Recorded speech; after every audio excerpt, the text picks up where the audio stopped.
그러면 정식으로 인사드리겠습니다. 여러분 반갑습니다. 오늘 진행을 맡게 된 SBS MBC 아나운서 문소리입니다. 반갑습니다.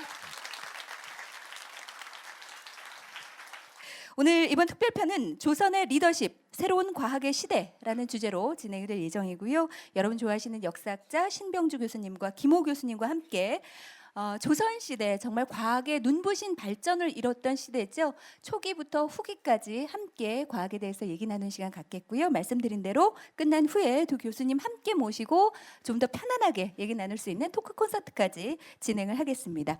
현재 KBS 역사저널 그날 등을 매주 진행하면서 우리에게 친숙한 역사학자시죠. 오늘은 조선의 과학, 그 싹을 틔우는 그 시기에 대해서 많은 이야기들을 들려주신다고 합니다. 여러분, 신병주 교수님을 큰 박수와 함성으로 맞아주시기 바랍니다.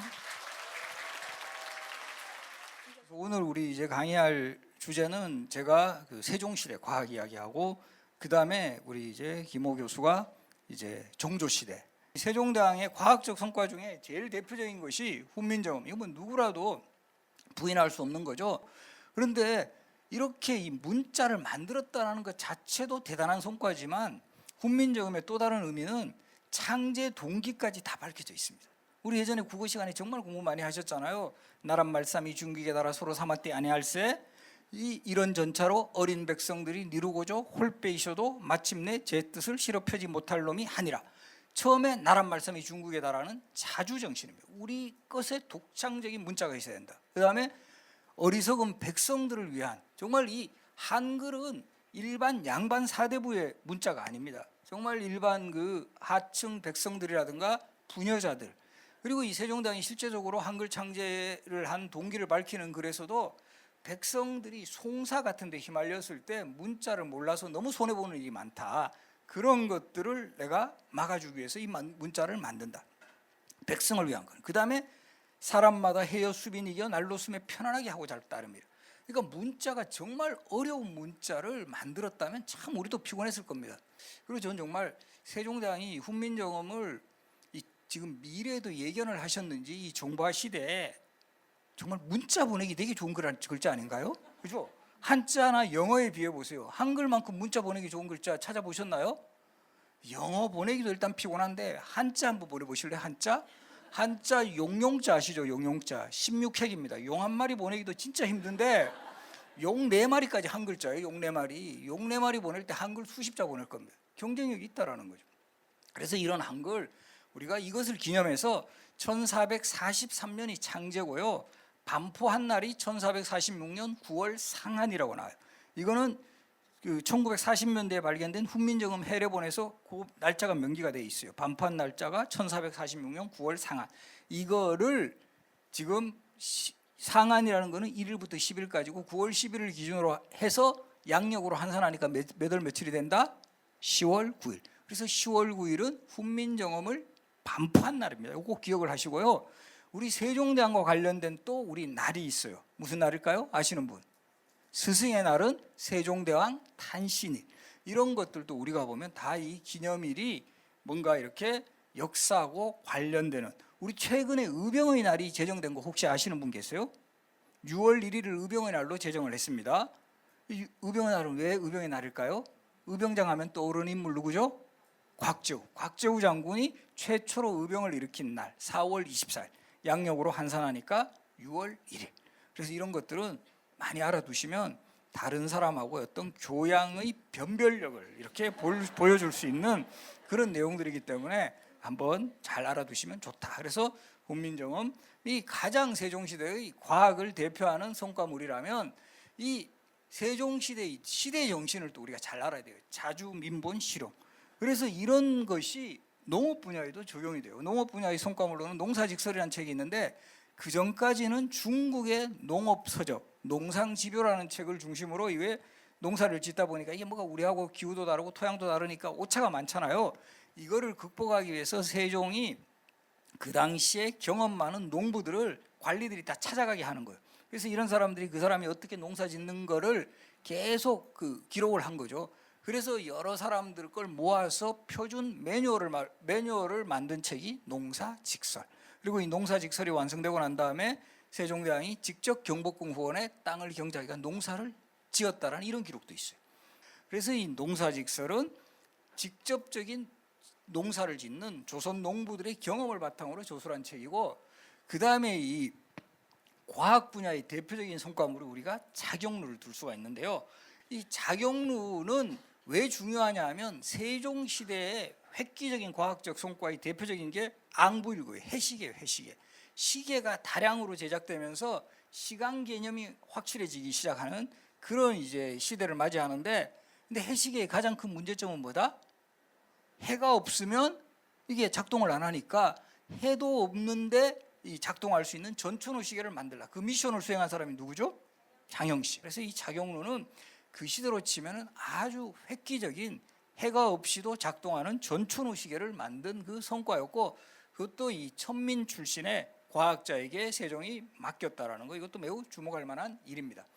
그리고 이렇게 세종이 이런 천문 관측을 제대로 하기 위해서 혼천이라든가 간이대 뭐 이런 것도 만들고, 그렇게 하면서 궁극적으로 목표로 삼았던 것은 바로 이 달력을 만드는 거예요. 달력, 원력이라고 하는데, 달력을 왜 이때는 이렇게 달력이 중요시 되냐 하면 농업 국가에서는 농시라는 게 되게 중요하단 말이죠. 언제 씨 뿌리고 언제 이거 거두어 들여야 되고 언제 거름을 주고. 그래서 이 달력이 그 전까지도 조선에서는 독자적인 달력이 없었어요. 그래서 중국의 달력인 원나라의 수시력이라든가 명나라의 대통령, 아라비아의 회력까지 이런 거 수입해서 쓰다 보니까 이게 오차가 많이 날 거잖아. 그래서 우리의 독자적인 천문 관측 데이터를 바탕으로 만든 달력이 바로 칠정산 내외편입니다. 이런 것도 우리가 보면 역사 이런 거 하면 되게 힘들어하는 것 중에 하나가 외울 게 너무 많다. 뭐 책 제목. 근데 좀 한자라든가 내용을 알고 외워두시면 절대 안 잊어먹습니다. 이 칠정이라는 것도 원래는 칠정은 해, 달, 화, 수, 목, 금, 토 행성의 운행 원리예요. 이거를 잘 계산했다. 산은 우리 계산하다 할 때 산자고, 요것에 내편 외편 합한 거, 그래서 칠정산 내외편. 그래서 우리가 보면 홍길동전을 안 읽죠. 홍길동전으로 읽잖아요. 그거 왜 그러냐? 내용을 아니까 그런 거죠. 그런 식으로 우리가 내용을 정확하게 이해를 하고 외워두면 그거는 절대 잊어먹지 않는다. 그래서 칠정산 내외편 이렇게 기억을 하시고, 그 다음에 이 세종시대는 각종 이 출판 사업을 통해서 이 활자들도 많이 개발이 됐고요. 이 훈민정음을 널리 보급하기 위해서 용비어천가와 같은 그런 뭐 노래라고도 할 수 있죠. 용비어천가도 보급이 되었고, 그리고 이 정말 용비어천가는 우리 지금 생활 속에서 항상 접해볼 수 있습니다. 그래서 용비어천가 1장이 해동 육룡이 나르샤. 이번에 최근에 드라마로 나갔죠. 그리고 여기 지금 만원짜리 지폐에 세종시대의 과학 이야기가 많이 담겨 있는데요. 여기 보시면 세종의 초상화 바로 오른쪽 옆에 용비어천가 2장이 쓰여 있습니다. 불이 깊은 난간 바람에 아니밀세. 이 세종시대 이 훈민정음이 상당히 이제 대표적인 성과임을 보여주고, 이 뒤에 요 혼천입니다. 이 천문관측기구고, 요 옆에 있는 게 별자리 같게 보이는 게 천상열차 분야지도. 이거 원래 고구려 시대부터의 천문도인데 세종시대 때 요거를 제대로 잘 인쇄를 했어요. 그래서 이 별자리 관측하는 천상열차 분야지대. 그리고 요거는 지금에도 이제 천문을 관측하는 보현산 천문대. 그래서 이런 거를 우리가 보면 이 세종시대 하면 역시 과학이라는 게 상당히 발전했던 그 시대임을 만원짜리 지폐 하나로만으로도 금방 확인을 할 수가 있다라는 거죠. 그리고 이 세종시대는 연분구등법, 전분육등법이라고 해가지고 세법을 확정할 때 그 당시에 백성들에게 국민투표 실시했어요. 1430년에도 586년 전에 그 당시 백성들한테 국민투표 실시한다, 이게 쉽지 않는 일이잖아요. 이런 것까지 정말 우리 세종이라는 왕은 알면 알수록 정말 더 많은 게 드러나는 그런 분이에요.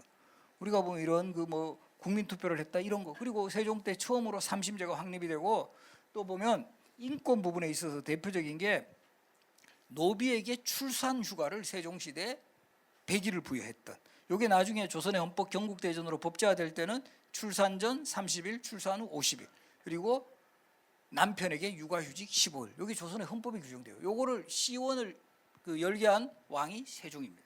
이런 모든 분야에 있어서도 백성들에게 혜택이 가게, 그래서 조선시대 이런 관청에서 일하는 관비들에게 출산 휴가까지 부여했던 그런 왕이었다. 그런 세종은 본인도 탁월한 능력의 소유자였지만 세종에 대한 기록 보면은 수불석권, 손에서 책을 놓지 않았다, 이런 기록이 있어요. 기록도 있고 정말 그 아버지 태종이 걱정할 정도로 항상 어릴 때부터 책을 가까이 하고, 그리고 이런 인물인데 본인 또 웬만한 거는 다 아는 그런 상황임에도 불구하고 최대한 인재들을 모았던 인물. 그래서 이 세종시대가 우리가 더 이제 돋보이게 되는 것은 주변에 인재들이 많았다라는 거예요. 과학하면 장영실, 또 누가 생각나요? 음악가 하면 박연, 그 다음에 명재상 누가 떠올리죠? 황희정승, 맹사성 뭐 이런 분들 떠오르고, 또 우리 집현전 학자들은 아예 시스템을 통해서 학자들을 양성해요. 성삼문, 박팽년, 뭐 정인지, 하유지. 그러니까 이렇게 모든 인재들을 풀로, 그래서 아마 우리 다른 시대보다도 세종시대 하면은 함께 이렇게 떠오를 수 있는, 금방금방 떠올릴 수 있는 인물들이 너무 많다라는 거예요. 그래서 이런 리더의 조건 중에 하나가 주변의 인물들을 더 이렇게 잘 능력에 맞는, 적재적소에 맞는 그런 인물이 떠오르게 돼요. 그래서 그런 것의 표본이 되는 게 바로 이 집현전입니다. 젊은 인재들을 집현전에 불러 모아가지고 정책 과제들을 연구시키고 거기에서 나온 성과들을 다시 정책에 반영하는 이 선순환 시스템, 이곳이 바로 집현전이라는, 세종시대 하면 또 우리가 대표적으로 떠올리는 학문 연구기관이죠. 그래서 이 집현전은 왕이 집무하는 사정전의 바로 옆에, 지금 경회로 남쪽 이곳에 위치했어요. 현재 가면 수정전이라고 쓰여져 있는 이 건물이 집현전 자리입니다. 집현전에서 그 신숙주하고 세종과의 훈훈한 일화 기억하시죠? 어느 겨울날 밤에 세종이 이렇게 집현전 일대를 순시하다 보니까 불이 켜져 있어서 이게 딱 들어가 보니까 거기에서 신숙주가 연구를 하고 있다가 잠이 들었던 거예요.